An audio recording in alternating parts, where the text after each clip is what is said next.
This is not a bathroom vanity yet. This is a Husky toolbox that I was recently commissioned to convert into a suitable sink base for a master bathroom vanity. This is a 60-inch toolbox and the client wants something unique they can have in their bathroom. So today I'm going to modify the inside of this and make it compatible with a farm sink and a stone top, re-support it for the weight and show you how I cut the drawers to make it all work. And then I'll show you how it looks installed. So let's get right into it. All right, so I'm starting out with a straight Husky toolbox from Home Depot, and I'll show you a little mock-up that we had done at the client's house. That's the sink that they want installed, and there's the toolbox on their stoop. So we took some measurements on site for where the plumbing was going to be, and then obviously had some measurements as to where the sink was going to go. And the first thing I did was I took off the butcher block top and then just made some marks on the sheet metal steel top. Now, there's a lock mechanism in here that I'm going to have to remove and disable, and obviously I don't want these drawers to ever get stuck locked, so I'm going to wind up cutting that out. Now, I'm going to be cutting this thing up with a metal circular saw, but if for some reason you wanted to do this, you could probably just use a good carbide blade in a regular circular saw, or you could use an angle grinder with a cutoff wheel. Now, I like this metal circular saw because it creates less dust, it creates more chips, but because I'm cutting a lot of powder coating, I'm wearing a respirator just to keep from breathing in too much of those paint fumes as I grind and cut them off.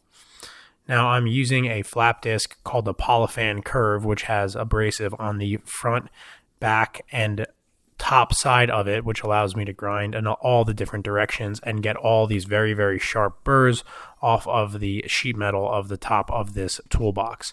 Now I'm going to be drilling some holes and putting in some self-tapping screws to disable the locking mechanism so that the drawers can never be accidentally locked and stuck in place. Because I cut that hole in the top, there would be no way for me to actually use the cylinder lock mechanism, and that had to go completely in order for this whole thing to work. Now, there's a few pieces of structure that span the inside of the toolbox, and I'm going to be cutting those away and grinding away any of the welds. And you can see that Polifan curve being really useful here, using the backside of the disc to grind away some of that weld. I'll put a link in the description as to where you can get these discs. They're really useful to have around. Now with the hole cut in the top, I have to mark and cut all of the drawers so that the bottom of the sink and any of the plumbing can get out of the way. Now, because the top drawer is so large and because this sink sits somewhat on top of the actual piece itself, I don't actually remove as much from the lower drawers, and the main top drawer is going to be the one that loses the most media. Now, I put a fresh blade in this saw, and I'm quickly able to just cut this sheet metal as though they're made out of wood, and this is basically the exact same thing you would do if you were modifying an actual wood piece of millwork to make it a vanity. Now I've got that little block cut out of it, and I'm going to just mark my drawers and then go through and do this to all of the rest of them. Now it's pretty similar for all of them. I just have to cut in from the back, and then I do a plunge cut in the center to drop down and cut that away, and then I'll go ahead and connect the cuts on the back and get that all done. Now again, this is a metal cutting circular saw specifically made for this, but the Diablo Surmet blade, which I have in there, really will work in any circular saw. It's a really high quality cutting blade, and it's the only blade I use for this type of operation. Now you can get an idea of the way those drawers are going to fit back in there. The three middle ones are easy, and you can see right there I kind of lean down on the top. We're going to address that later on in the video by adding some more steel to it. Now I'm making the large cut in the top drawer. This is actually a pretty cool toolbox. It has a very large top drawer that has 4 drawer slides on it for extra weight. Unfortunately, I'm taking a lot of the support out of it by cutting out the majority of the drawer, but you can see it there. And this actually would be a great piece. And in the end, it's going to be a super functional vanity because you're going to have so many drawers that you could put things in. Now, there were a few riv nuts in the top, and I wanted to get rid of those so that the stone fabricator wouldn't have anything in its way when he went to put the stone top. So I drilled those out from the top and then banged them through with a punch just to make sure they're gone. You can sort of see the riv nut right there that I had cut out. With those gone, I went inside the cabinet and started measuring for some support steel.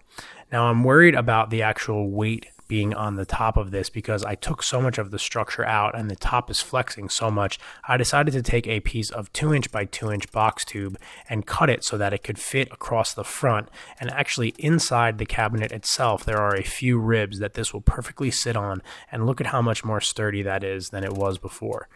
Now, because I didn't paint this, I just did this as sort of a test fit. So I banged it in, then banged it back out.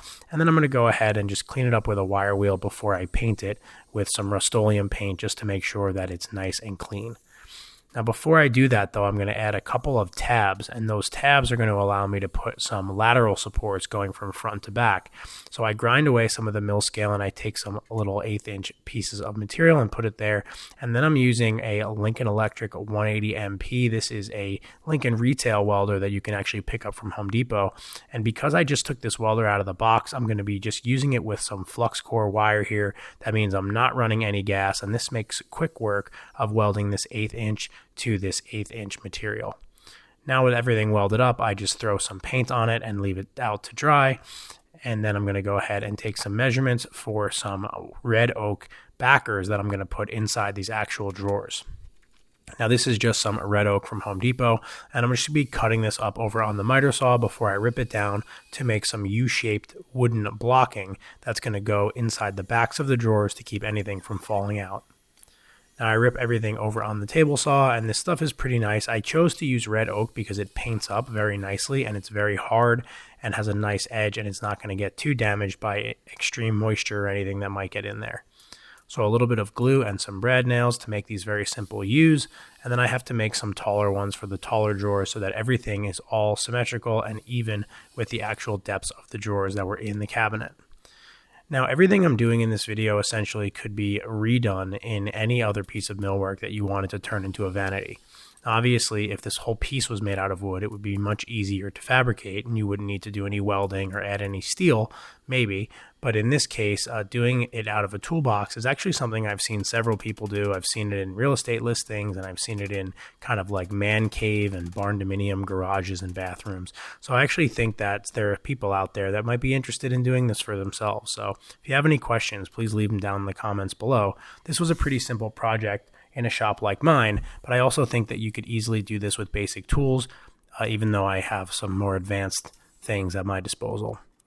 So you can see now I've got some lateral pieces of 2x2 tube that I'm going to let sit on those little tabs that we welded on before, and then I'm going to knock these in place, and then they're going to add just a little bit more support front to back for the stone top and for that very heavy cast farm sink. Now, the last thing I wanted to do was just throw a couple of quick welds in on these pieces of tube to keep them from moving around. Now, again, I'm using the flux core wire on this little Lincoln welder, and what's nice about flux core is that it's actually easier to burn through paint, mill scale, and rust with flux core wire than it is with regular MIG wire, which likes a much cleaner surface. So even though this is a simpler process because I don't have gas, it actually provides a better weld in this case. Now you can see the actual installation and use of those wooden backers that I made. I put them in place, and then I drill some holes from the top so that I could then put some screws up from the bottom to screw into the bottom of the oak pieces. By doing it this way, all the hardware is completely hidden, and you can see the way that red oak took the paint really nicely. And then once everything is screwed in, you wind up with a drawer that nothing can kind of fall out of, and you don't have to worry about any of your cosmetics kind of getting knocked out of the way. The top drawer obviously being the largest one, I made a few smaller U's for the other drawers, and you can see the way those get installed right here. I used 5 screws, it looks like 5, maybe 6 screws in each drawer, and that's enough because really all you're looking for is to just keep these things in place, and that wood adds a lot of stability back to these drawers because they became pretty wobbly once I cut out all that steel. So the last thing I had to do was actually cut a hole in the back of the vanity for the plumbing stub that's going to be coming in through the wall.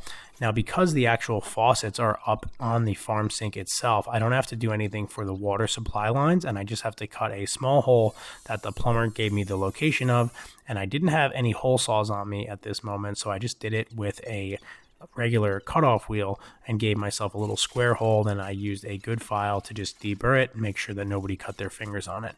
This wound up landing in the perfect location, and it actually worked out perfect.